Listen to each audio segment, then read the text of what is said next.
तो the supreme alchemy master के पिछले एपिसोड में हमने देखा था कि फैंग ने शॉर्ट सोल मॉन्यूमेंट की हेल्प से अपनी सोल एनर्जी को पूरी तरह से इनहेंस कर 308 टालिस्मान को फ्यूज करके अपनी बॉडी के अंदर एब्जॉर्ब कर लिया था, जिसके लास्ट सीन में फैंग को उसका कुछ मेडिकल इंग्रेडिएंट ना मिलने पर वो एल्केमी एग्जाम देने को तैयार हो गया था। और अब आगे तो एपिसोड की स्टार्टिंग में हम एक एल्डर को देखते हैं जिनका नाम एल्डर यू होता है, जो आगे चलकर फैंग का एल्केमी एग्जाम लेंगे, जिनके पास हम फैंग और उस लड़की को आता हुआ देखते हैं जिसे फैंग ने वह मेडिकल इंग्रेडिएंट का लिस्ट दिया था। जो लड़की एल्डर यू को बोलती है कि ये लड़की के पास 7 लेवल की फायर एट्रीब्यूट की पावर है जो एल्केमी एग्जाम देना चाहता है। तो एल्डर यू बोलते हैं ठीक है, कोई प्रॉब्लम नहीं। बच्चे, तो तुमने आज से पहले कभी एल्केमी प्रैक्टिस की है? क्या तुम्हारे पास कोई एल्केमी फ्लेम है? जिस पर फैंग उन्हें कहता है कि मेरे पास कोई फ्लेम नहीं है, और वैसे भी क्या फ्लेम होना इतना जरूरी है एल्केमिस्ट बनने के लिए? मेरे पास ऑलरेडी मेरी फायर पावर है, तो भला मैं फ्लेम का क्या ही करूंगा। जिसे सुन एल्डर यू बोलते हैं मैं जानता हूँ तुम्हारे पास 7 लेवल की फायर मार्शल आर्ट एट्रीब्यूट की पावर है, लेकिन इसका बैलेंस में यूज करके पिन रिफाइन करना बहुत ही मुश्किल है, इसलिए ऐसे बहुत ही कम लोग हैं जो बिना फ्लेम के बस अपने फायर एट्रीब्यूट की पावर का यूज करके फ्लेम को रिफाइन कर सकते हैं। जिस मेथड की हेल्प से पिल को रिफाइन करने की सक्सेस रेट बहुत ही कम होती है, जिसकी वजह से अगर तुम्हें एल्केमिस्ट बनना है तो तुम्हारे पास एक फ्लेम होना बहुत ही जरूरी हो जाता है। पर फैंग बोलता है ना, बस एक स्टार की ही तो बात है, यह मेरे लिए कोई बहुत बड़ी समस्या नहीं है। जिसकी ये बात सुनकर एल्डर यू गुस्से में बोलते हैं बहुत हुआ, तुम्हें क्या एल्केमिस्ट बनना बच्चों का खेल नजर आ रहा है? इसके लिए लोग बहुत सीरियस होकर मेहनत करते हैं, और क्या तुम नहीं जानते कि एल्केमिस्ट पूरे कॉन्टिनेंट में एंशिएंट टाइम से एक नोबेल प्रोफेशन रहा है, जिसका तुम ऐसे मजाक बना रहे हो? पर फैंग फिर से एल्डर यू को कहता है कि एल्केमी मेरे लिए बहुत ही आसान है। जिसे सुन एल्डर यू बोलते हैं बहुत बोल लिए तुम्हें पता तो है ना कि एल्केमी एग्जाम देने से पहले तुम्हें 5 lakh gold coin as a fee, fire control exam और हर्ब आइडेंटिफिकेशन एग्जाम देने पड़ेंगे, जिन टेस्ट में अगर तुम फेल हो जाओगे तो तुम्हें एल्केमी एग्जाम तो तुम देने से रहे, साथ में तुम्हारा 5 लाख गोल्ड कॉइन भी तुम्हें वापस रिफंड नहीं किया जाएगा। तो फैंग बोलता है इससे मुझे कोई भी प्रॉब्लम नहीं है, और रही बात आपकी उस 5 लाख गोल्ड कॉइन की फीस की, तो यह लीजिए स्टार फॉलिंग गोल्ड कार्ड। जिस स्टार फॉलिंग गोल्ड कार्ड को देख वह रिसेप्शन पर खड़ी लड़की तुरंत ही फैंग से वह कार्ड लेकर वहां से चली जाती है। और अब जबकि फैंग ने एग्जाम फी दे दिया रहता है, तो अब उसका बच्चा फायर कंट्रोल एग्जाम और हर्ब आइडेंटिफिकेशन एग्जाम। तो एल्डर यू फैंग को बोलते हैं ठीक है, सबसे पहले मैं तुम्हारा हर्ब आइडेंटिफिकेशन एग्जाम लूंगा। जो बोलकर एल्डर यू अपने पीछे रखे हुए इतने सारे बॉक्सेस में से एक बॉक्स के अंदर का उसका हर्ब निकाल कर फैंग को दिखाकर बोलते हैं कि बताओ इसके बारे में कि यह हर्ब कितना पुराना है और यह किस काम में आता है। तो फैंग की नजर जैसे उस हर्ब पर पड़ती है तो वह बोल पड़ता है कि यह तो सिफांगविन हर्ब है, जो स्वेलिंग यानी सूजन की ट्रीटमेंट में यूज की जाती है, जो देखने से तो मुझे 50 साल पुराना हर्ब नजर आ रहा है। जिसे सुन एल्डर यू बोलते हैं बहुत अच्छे बच्चे, तुमने जो भी इस हर्ब के बारे में बताया था वो सब सही है, तो यह लो दूसरा हर्ब, अब इसके बारे में तुम मुझे बताओ।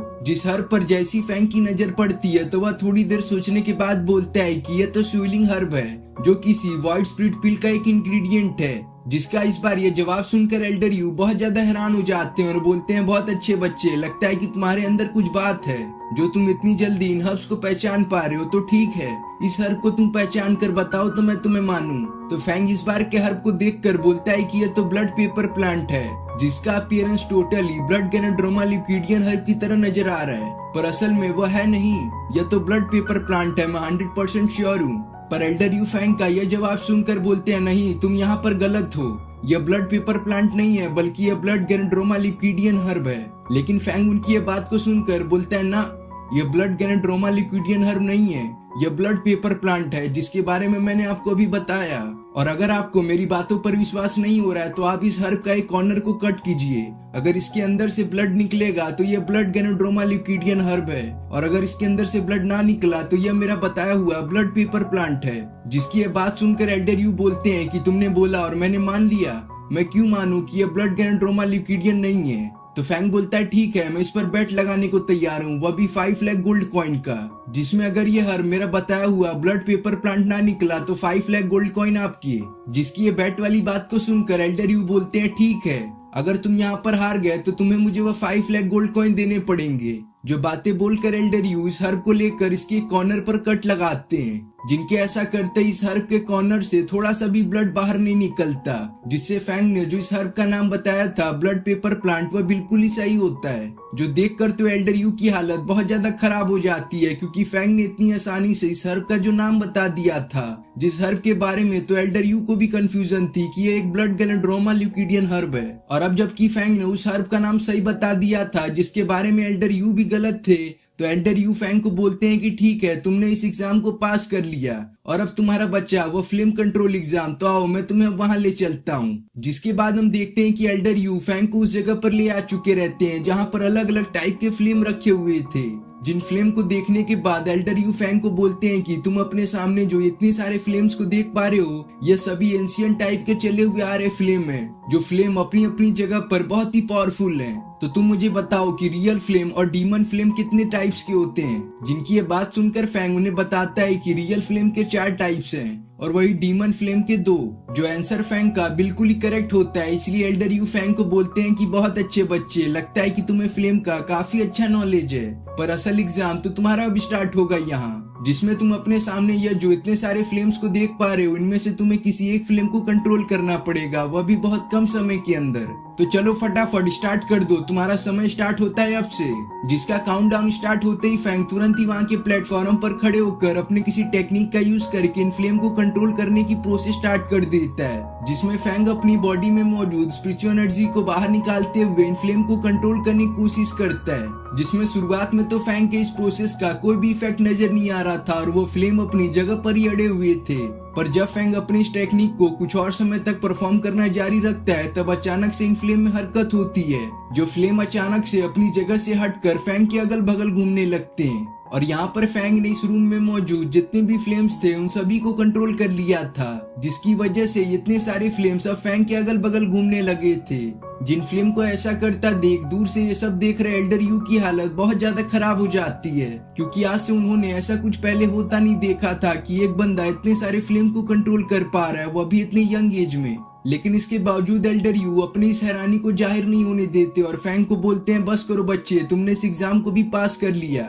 जिनकी ये बात सुनकर फैंग अपने अगल बगल घूम रहे सभी फ्लेम्स को वापस से अपनी पुरानी जगह पर लौटा देता है, सिवाय बस स्पिरिचुअल फ्लेम के। जिस फ्लेम को फैंग अपने पास रखते हुए एल्डर यू से बोलता है कि बताइए मुझे इस फ्लेम को खरीदने के लिए क्या कीमत इसकी अदा करनी पड़ेगी। जिसे सुन एल्डर यू फैंग को बोलते हैं कि यह फ्लेम मैं किसी को दे नहीं सकता, यह हमारे मीटिंग एसोसिएशन का एक बहुत ही बड़ा ट्रेजर है, और वैसे भी तुम तो एक आउटसाइडर हो, तो मैं तुम्हें ये ब्लू स्पिरिचुअल फ्लेम कैसे दे सकता हूँ बताओ। जिस पर फैंग उन्हें बोलता है कि ठीक है, अगर मैं आपके एल्केमी एसोसिएशन का एक एल्केमिस्ट बन जाऊं तब तो आप मुझे ये फ्लेम देंगे ना। पर एल्डर यू बोलते हैं ना, तब भी मैं तुम्हें ये फ्लेम नहीं दूंगा, इसके लिए कम से कम तुम्हें 3 स्टार एल्केमिस्ट होना चाहिए, तभी तुम कैपेबल हो इस फ्लेम को लेने के लिए। तो फैंग उन्हें बोलता है ठीक है, नो प्रॉब्लम, मैं यहाँ के 3 स्टार एल्केमी एग्जाम देने को भी तैयार हूँ, बस आप मुझे यह ब्लू स्पिरिचुअल फ्लेम दे दें। जिसकी ये बात सुनकर एल्डर यू गुस्से में बोलते हैं कि अभी तो तुमने 1 स्टार एल्केमी एग्जाम भी नहीं दिया है और बात कर रहे हो कि तुम 3 स्टार एल्केमी एग्जाम दे दोगे,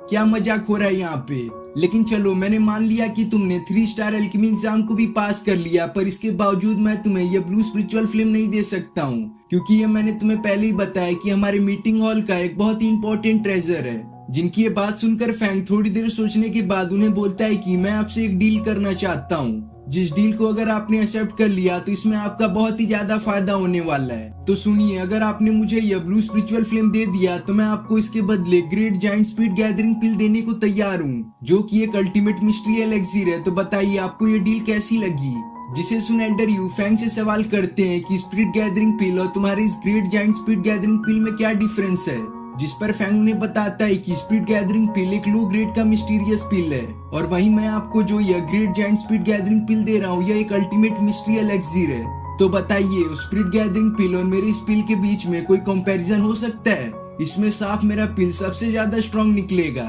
जो बात को जानने के बाद एल्डर यू सोचने लगते हैं कि अगर हमारे एल्केमी एसोसिएशन के पास ये ग्रेट जायंट स्पीड गैदरिंग पिल आ जाए तो हमारे एसोसिएशन के पास एक और अनमोल ट्रेजर आ जाएगा, जिस पिल के बदले में अगर हमारे एसोसिएशन को ये ब्लू स्पिरिचुअल फ्लेम देना पड़ेगा तो हम इसमें पीछे नहीं हट सकते, क्योंकि ये पिल किसी ट्रेजर से कम नहीं है जिसकी कीमत के बारे में तो हम लोग सोच भी नहीं सकते। जिन सभी बात को सोचते हुए एल्डर यू फैंग को बोलते हैं बच्चे मुझे तुम्हारा ये डील एक्सेप्ट है, पर मैं यहाँ पर अकेला डिसीजन नहीं ले सकता, इसके लिए प्रेसिडेंट एडी को भी मानना पड़ेगा इस डील को। तो आओ मैं तुम्हें प्रेसिडेंट टेडी के पास ले चलता हूँ, उनसे तुम ये डील की बात करना, अगर वह इस पर राजी हो जाते हैं तब ये फिल्म तुम्हारा हुआ। जिसके बाद हम देखते हैं कि एल्डर यू फैंग को प्रेसिडेंट टेडी के पास ले जा रहे थे, जहाँ बीच रास्ते में जब एल्डर यू की नजर फैंग पर पड़ती है तो वह ये देखकर हैरान हो जाते हैं कि फैंग उस ब्लू स्पिरिचुअल फ्लेम से खेल रहा है। जिसको ऐसा करता देख अब एल्डर यू सोचने लगते हैं कि आज तक बहुत ही ऐसे कम एल्डर हुए हैं जिन्होंने अपनी पावर का यूज करके इस ब्लू स्पिरिचुअल फ्लेम को कंट्रोल कर पाया है। पर देखो तो इस बच्चे को, यह तो उस फ्लेम से खेल रहा है। मैं तो अब यह सोचने लगा हूँ कि आखिर ये बच्चा कौन है, इसका ओरिजिन क्या है, जो इतने यंग एज में ये इतना टैलेंटेड है। जिन सभी बातों को सोचते हुए एल्डर यू अब उस जगह पर आ जाते हैं जहां पर प्रेसिडेंट टेडी किसी का एग्जाम ले रहे थे। तो वहां पर पहले से खड़े इस एग्जाम को देख रहे एल्डर की नजर जब एल्डर यू पर पड़ती है तो वह उन्हें बोलते हैं कि एल्डर यू रुक जाइए, आपको नजर नहीं आ रहा है कि प्रेसिडेंट टेडी जैस्मिन का 3 स्टार एल्केमी एग्जाम ले रहे हैं, जिस एग्जाम के दौरान उन्होंने साफ मना किया है कि उनको कोई भी डिस्टर्ब ना करे, तो आप ये कहाँ जा रहे हैं। फिर हम फैंग को देखते हैं जो इस एल्डर की बातों को सुनकर जैस्मिन के एग्जाम को ध्यान से देखने लगता है, जिस एग्जाम में जैस्मिन अपने एल्केमी नॉलेज का यूज करके अपने सामने रखे फर्नेस के अंदर पिल को रिफाइन कर रही थी। जिसके दिखाती है एपिसोड यहाँ पे खत्म हो जाता है।